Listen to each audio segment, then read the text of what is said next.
విన్నారా? ఒక్క తెల్ల వెంట్రుక పీక్కుంటే బోల్డ్ అని తెల్ల వెంట్రుకలు వచ్చేస్తాయంట.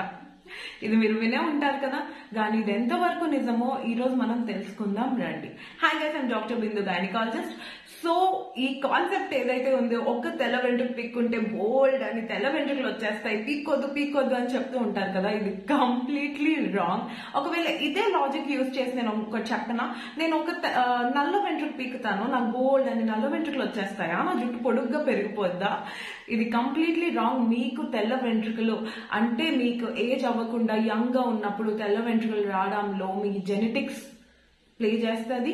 And second thing, me stress levels కూడా చాలా ప్లే చేస్తాయి, ఇంపార్టెంట్ రోల్ ప్లే చేస్తాయి మీకు ఇలా రావడానికి. సో స్ట్రెస్ తగ్గించుకోండి. జెనెటిక్ గా ఉంటే ఇంక మనం దాన్ని చేసేది ఏం లేదు కాబట్టి మీకు గనక ఎలాంటి స్ట్రెస్ ఉన్నా తగ్గించుకోండి, సో దాట్ మీకు ఇంకా ఎక్కువ తెల్ల వెంట్రుకలు రాకుండా ఉంటాయి. అంతేగాని ఇలా వెంట్రుక పీక్కుంటే ఇంకా అలాంటి కలర్ వెంట్రుకలే వచ్చేస్తాయి అనేది కంప్లీట్లీ రాంగ్.